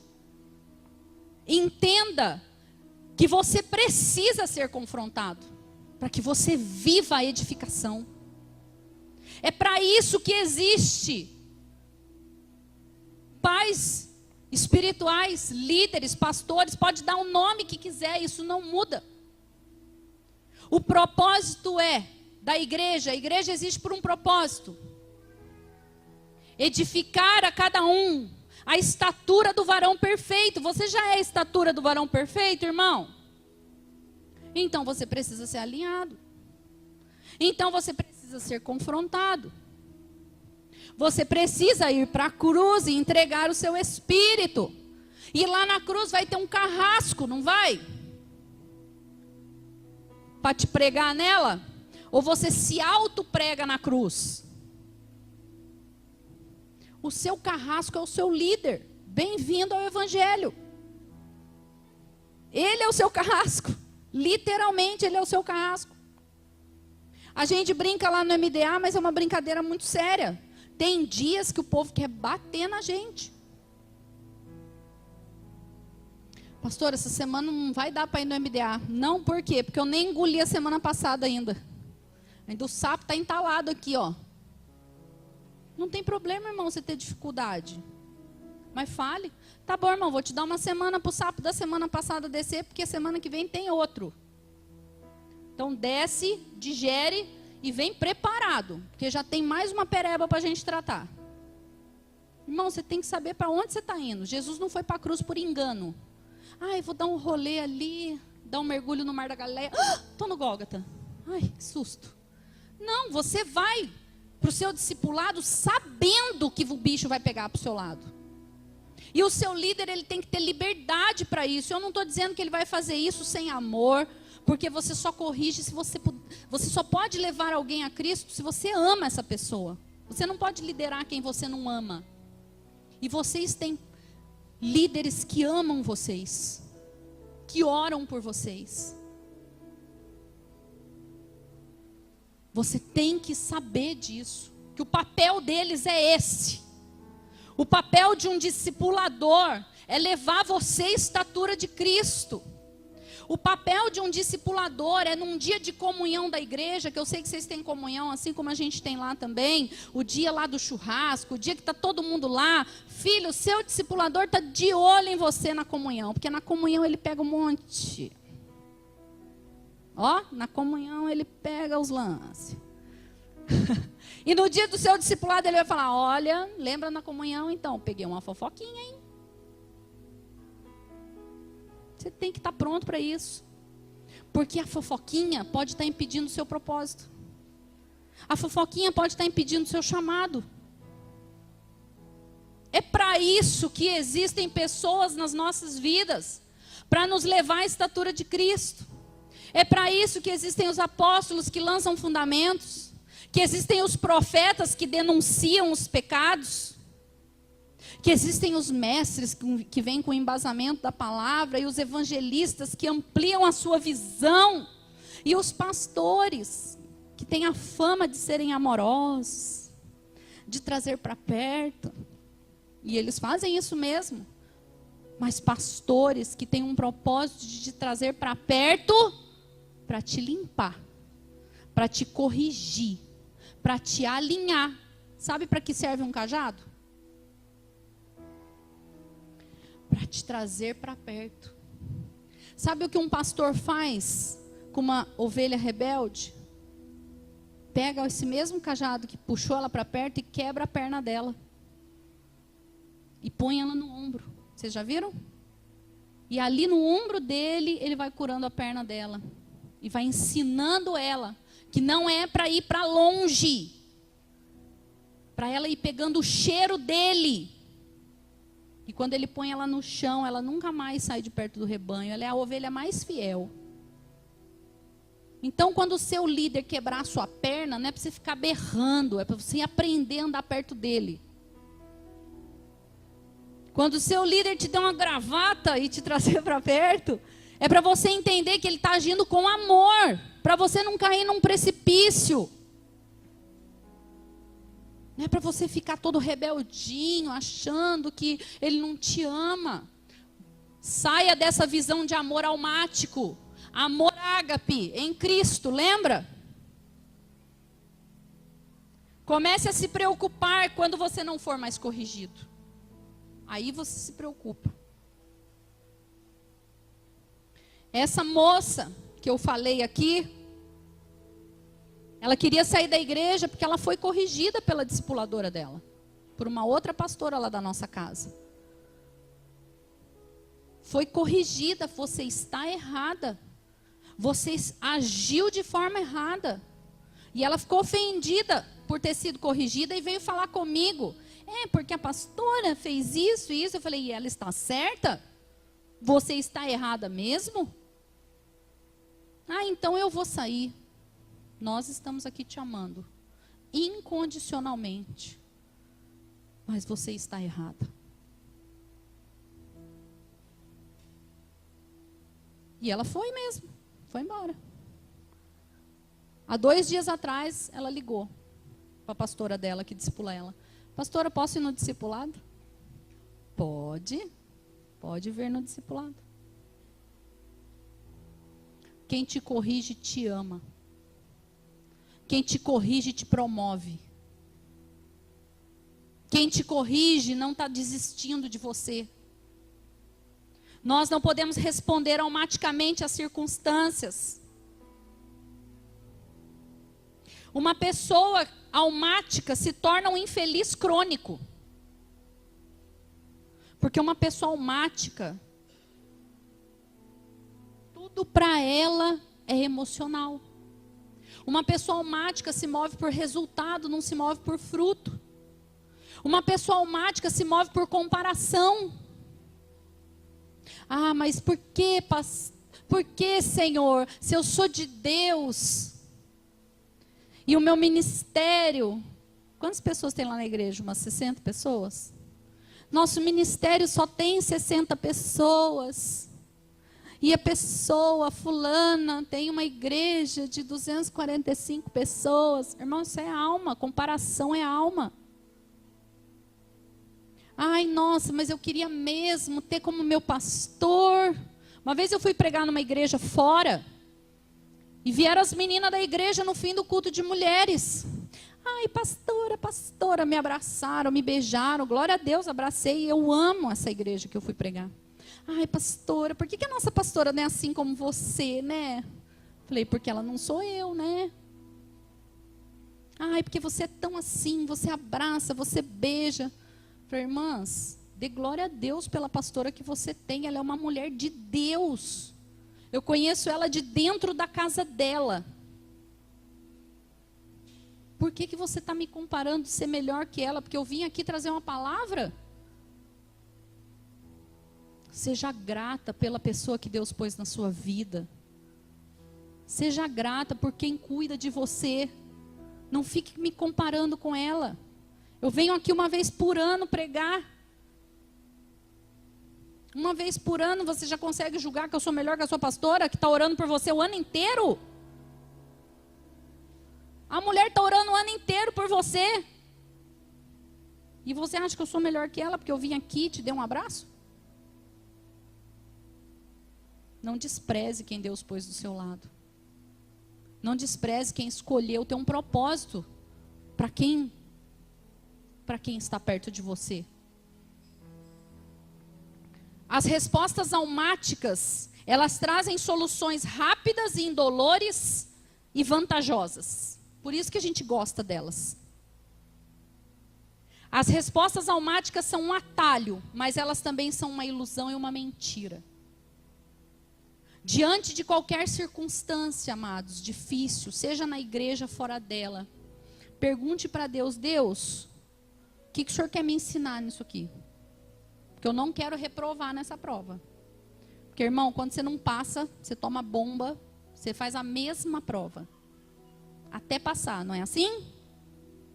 Então, está difícil a primeira? Então, trate de acertar nela, porque senão você vai fazer ela de novo, de novo, de novo e de novo. Enquanto você não aprender a ser submisso, Deus vai tratar rebelião na sua vida. Enquanto você não aprender a ser liberal financeiramente, Deus vai tratar avareza na sua vida.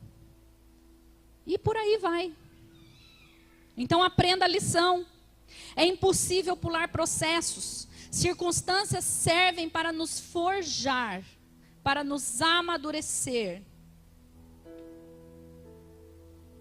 Pare de dar nome de paz a coisas terrenas, circunstanciais, emocionais e naturais.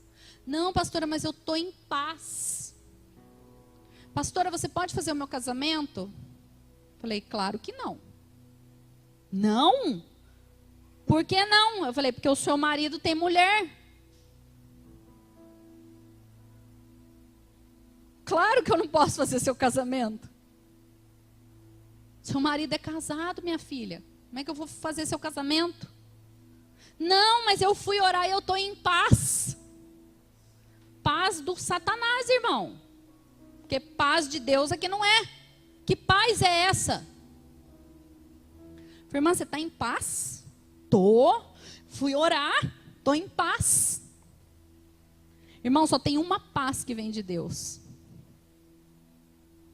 Tem a paz da alma, que é aquela paz assim. Sabe quando você está no olho do furacão? Aí você se tranca. Aquelas casas americanas tem, né? Aqueles quartinhos contra furacão. Não tem aqueles quartos de tipo sótão, não é sótão no chão, é como é que chama? Porão, aqueles porões lá tem. A pessoa se tranca lá, ela fala, ai, estamos em paz. Estamos em paz nada, filho, abre a porta para você ver, o bicho está pegando. Está em paz é nada, você está escondido, você não está em paz. Esse porão é a nossa alma. A gente se tranca lá e fala, ai, estou em paz. Não, irmão, você está escondido na sua vontade. Você está escondido no que você quer fazer. Você está escondido na sua inclinação carnal.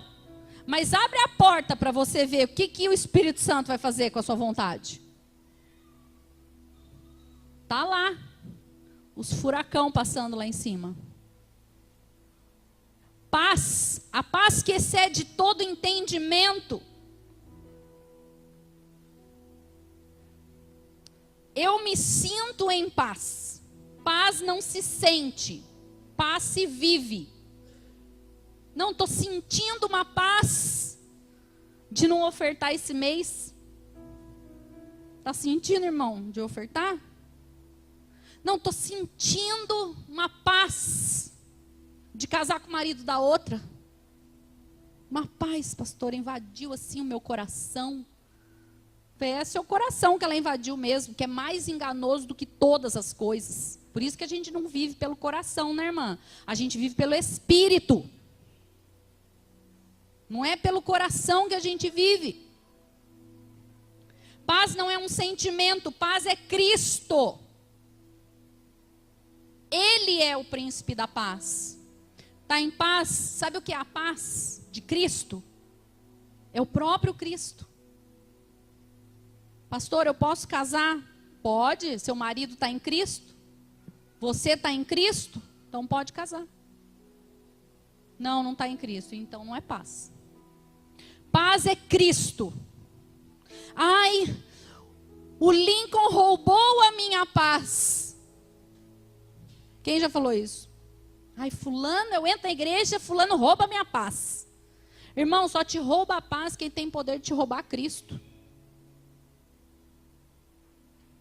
Quem tem poder de te roubar Cristo? Se Cristo é a paz que excede todo o nosso entendimento, quem pode te roubar Cristo? Cristo não é fundamento, nós não falamos aqui? Quando um ladrão entra numa casa, e ladrão já entrou na minha casa, ele pode roubar as vigas de concreto da minha casa? O que o ladrão roubou lá em casa? A máquina fotográfica que estava em cima da mesa. Quem pode te roubar Cristo, irmão? A não ser que Cristo seja a máquina fotográfica em cima da sua mesa. O que Cristo é na sua vida? Lembra que as suas respostas denunciam seu fundamento? Quem pode te roubar a paz? O que te rouba a paz? Se Cristo é o seu fundamento e o meu, e se Cristo é a nossa paz, o que tem poder de te roubar de Cristo? Dinheiro tem poder de te roubar de Cristo? Pessoas têm poder de te roubar de Cristo? Cristo é um enfeite na nossa estante que qualquer ladrão entra e rouba? Ou Cristo é algo inabalável nas nossas vidas, que nada pode roubar?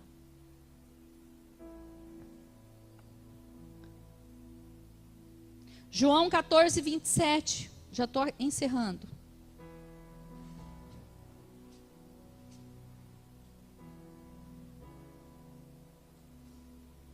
João 14, 27. Deixo-vos a paz, a minha paz vos dou. Não vou-la dou, como o mundo a dá. Ó Deus, fazendo separação de uma paz e outra. Não permitais que o vosso coração se preocupe, nem vos deixe amedrontar. Eu dou a minha paz para vocês, não a que o mundo dá. Então existe uma paz que vem do mundo. Existe uma paz falsa. Uma paz que sacia a nossa vontade. Uma paz que sacia o nosso coração, as nossas inclinações. E Deus fala assim, a paz que eu dou para vocês não é essa do mundo. Você sabe, irmãos, que eu ouso dizer que quando a gente está muito em paz, tem alguma coisa errada aí? Vai orar de novo. Pesa essa paz. Vê se ela vem de Deus mesmo. Coloca ela na parede com a sua vontade. Põe ela de verdade na sua mão. Analisa. Filipenses 4:7. Vamos lá em Filipenses. Filipenses 4:7. E a paz de Deus que ultrapassa todo o entendimento, guardará o vosso coração e os vossos pensamentos em Cristo. A paz que excede o seu entendimento e que guarda o seu coração. Coração é emoção, coração fala de sede de emoção. A paz que vem de Deus, ela guarda o nosso coração, ela guarda as nossas inclinações de vontade. Como que a gente dá nome de paz para tudo que a gente quer e gosta? As nossas respostas emocionais precisam ser pesadas pela palavra. 2 Coríntios 2, 12 e 13. Vamos lá.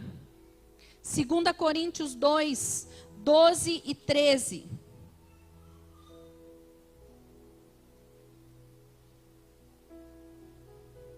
tem um episódio em que Paulo, eu não vou ler todo o texto.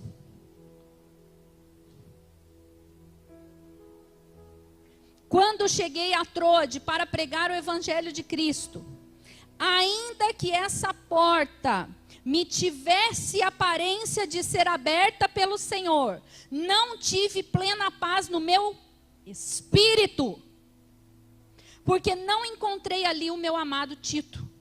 Por isso me despedi e fui para Macedônia. Ele chega para fazer a obra de Deus, falar da palavra de Deus, não foi? Ele diz que a porta, ainda que tivesse aparência de ser aberta por Deus, ele não teve paz no espírito e ele foi embora dali. E depois vocês leem todo o contexto desse texto. Vai para o capítulo 3, vai para o capítulo 4. Paulo aqui dá um exemplo de uma paz que te livra. A paz do Espírito te livra. Ainda que as coisas pareçam ser de Deus, ainda que você esteja servindo a Deus, ele estava lá para fazer a obra de Deus. Ele não teve paz no Espírito e ele foi embora. E aí o contexto é uma quebradeira em cima dele.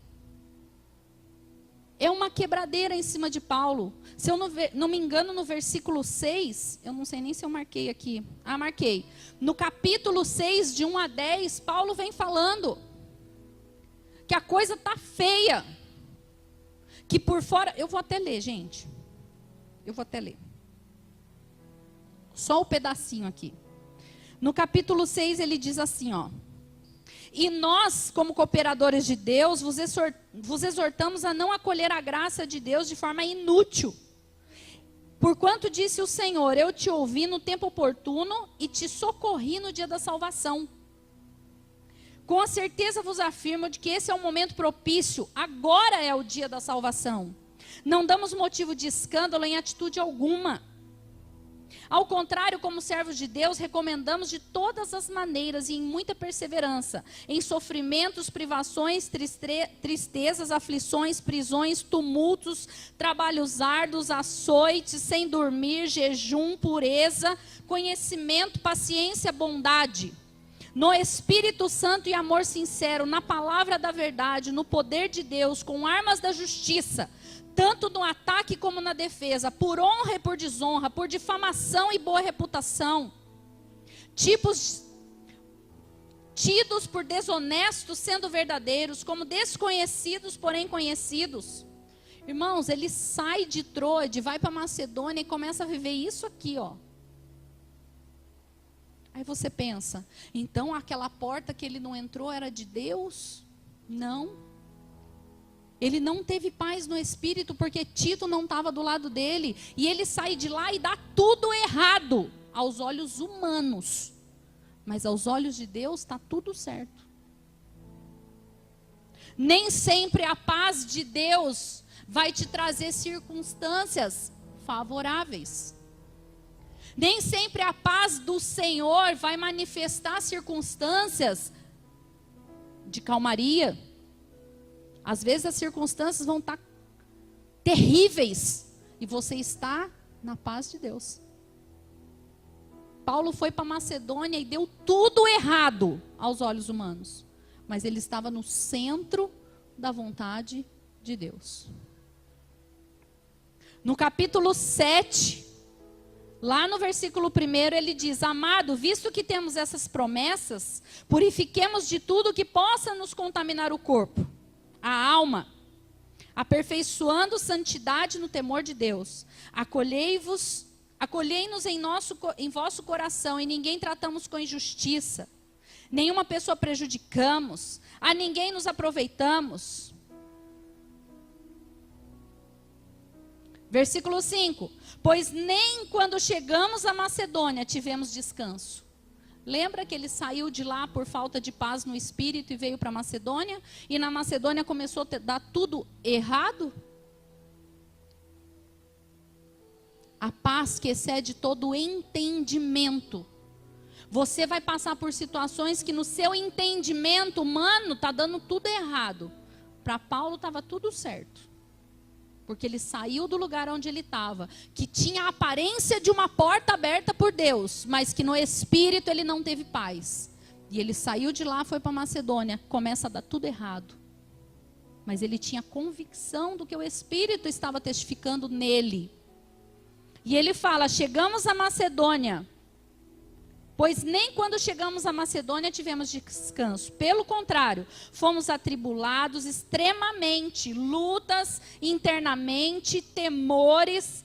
Deus, contudo, que consola os abatidos, nos enviou Tito.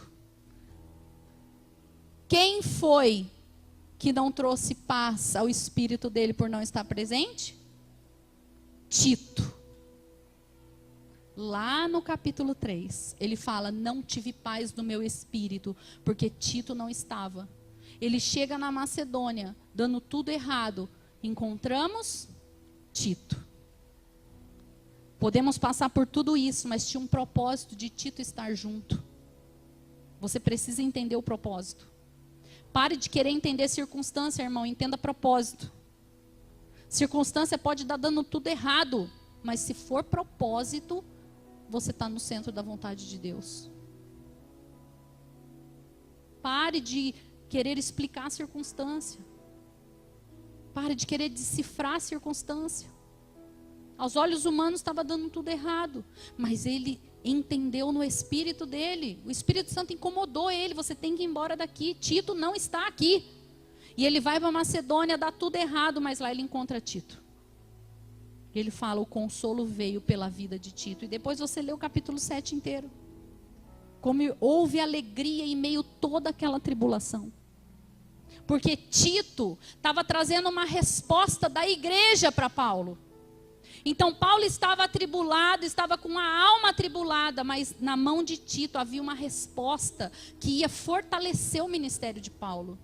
E ele, quando chega, depois você lê o capítulo 7 todo, ele fala, porque pelas mãos de Tito veio a resposta que eu precisava. Irmãos, a paz que excede todo entendimento, ela vai muito além do que eu e você entendemos na forma natural. É algo no espírito, que às vezes você não compreende na hora, mas obedeça ao Espírito. Obedeça para onde Deus está te conduzindo.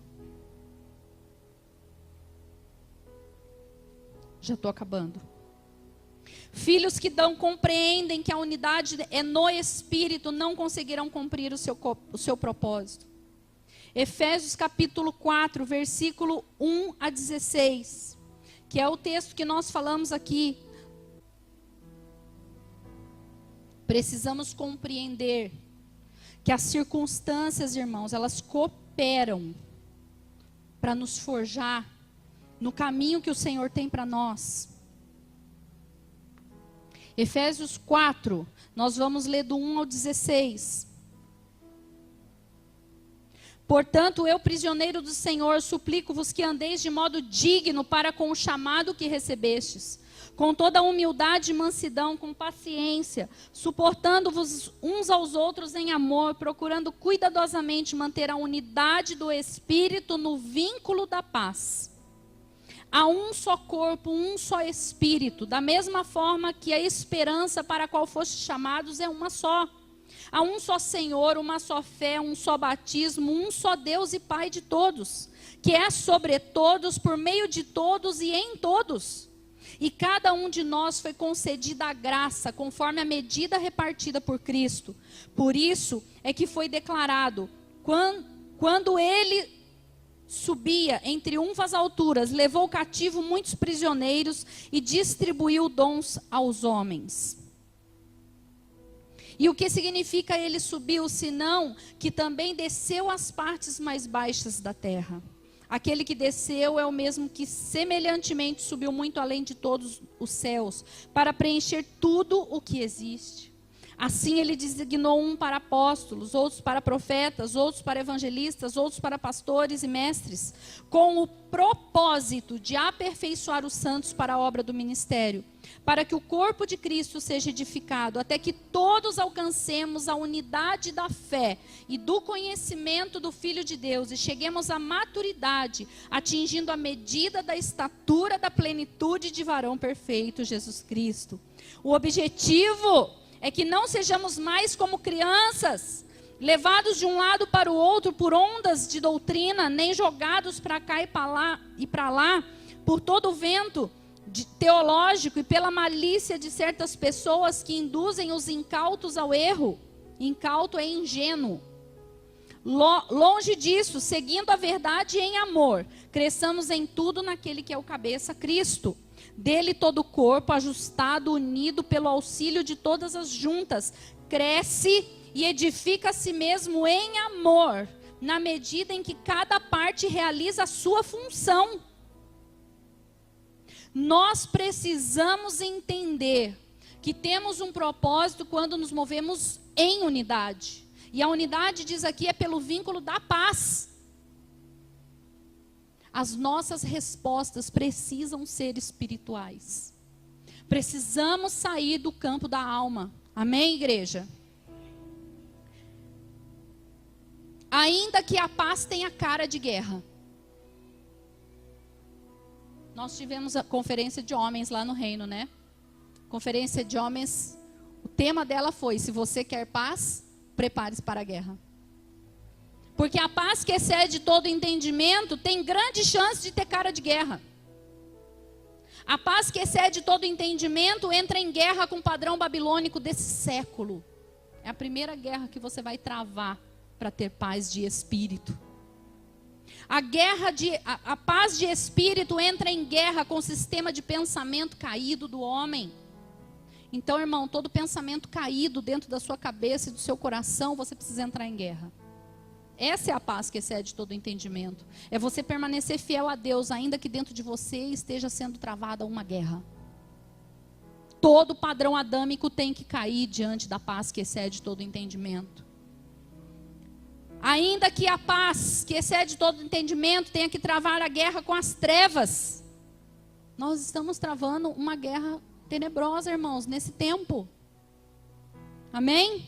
Contra principados e potestades e hostes espirituais da maldade. É só você abrir qualquer jornal. Os tempos são maus, você está em guerra.